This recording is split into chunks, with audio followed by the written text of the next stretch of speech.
I can still hear their laughter. High-pitched and sharp, echoing down the corridor of that hotel. My wrists burned where the cheap nylon rope had cut into my skin. My ankles too.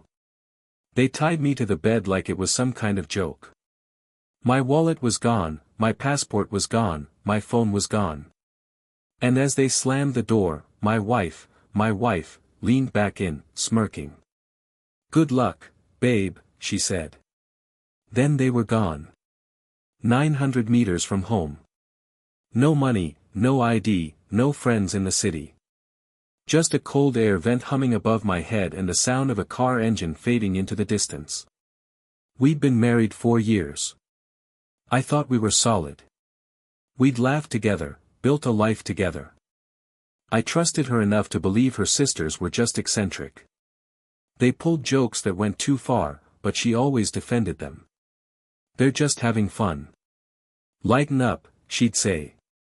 Looking back, I see the cracks, the way she sided with them even when they humiliated me at family dinners, the way they treated me like an outsider in my own home. I mistook tolerance for strength. In truth, I was training myself to accept disrespect. The hotel incident wasn't random. Later, I'd learn it was a bet. One sister dared the others to see how far they could push me before I broke. My wife volunteered. She thought she knew my limits. She underestimated me. I freed myself by sawing the rope against a metal bed frame. I walked barefoot to the lobby, no shoes, no ID, no money, just humiliation. It took me 2 days to convince the police I wasn't some vagrant. 3 more to get temporary papers from my embassy. By then, my wife had gone silent. No calls, no messages. When I finally made it home, she'd already cleared out our apartment. Half my clothes, some furniture, my dignity, all gone. I didn't go after her. Not then. I let her think she'd erased me from her life. 7 years is a long time to disappear. It's also the perfect amount of time to build something sharp enough to cut without warning. I started with information.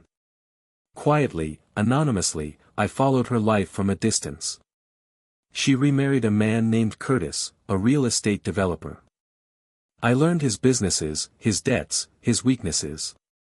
I learned her new address, her habits, her passwords. She had 2 kids, not his. I knew that before he did. The father was a coworker she'd been sleeping with before their wedding.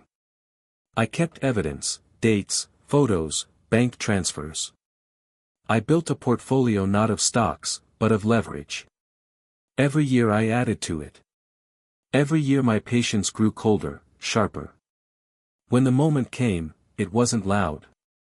It was surgical. Curtis was holding a charity gala, wealthy guests, local press, cameras everywhere. I walked in through the service entrance. My name was on the catering company's list, black suit, clean shave, no trace of the man who'd been tied to a bed years ago. She didn't recognize me at first. She was on stage, smiling that politician's wife's smile. Then her eyes met mine across the crowd. Her hand froze mid-gesture. Her lips tightened just slightly. I didn't smile back. Instead, I nodded toward the tall man standing behind me, Curtis's lawyer. Her color drained. The lawyer had an envelope. Inside, DNA results, photographs, an affidavit. Curtis opened it during his own speech. The silence that followed was perfect. A slow ripple moved through the audience as he read.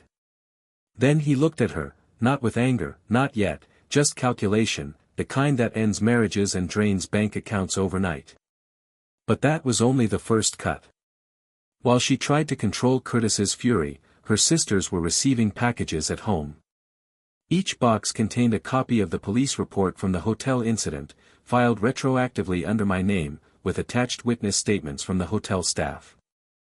I'd made sure employers, neighbors, and spouses got copies too. Their worlds began to crumble in parallel. One lost her job within a week. Another's husband filed for divorce. The youngest was arrested for unrelated fraud charges I'd been sitting on for years, just waiting for the right push. Curtis threw her out that night, no car, no money, just a single suitcase in the driveway of their mansion. While paparazzi circled like vultures, she called me. I let it ring. Then I sent her a message, "Good luck, babe." The second time I saw her in person was a month later. Different city, different clothes, same hollow eyes. She approached me outside a coffee shop, trying to sound casual. "You did this," she said. Her voice shook, not from anger, but from the realization that I'd been there in the shadows for 7 years. I didn't deny it. I just stepped aside, revealing the man behind me, her father, the one she hadn't spoken to in over a decade after she stole from his retirement fund. He'd seen the evidence. He knew everything now. Her lips parted, but no words came out. Her father didn't speak either. He just looked at her like she was a stranger. Then he turned and walked away. That was the last time she saw me. I didn't destroy her out of rage. Rage is sloppy. I dismantled her because she thought my silence was weakness. Because she laughed while I was tied to a bed, stripped of everything, treated like a joke. 7 years ago, I had nothing. Now I have peace. She has nothing. We're even.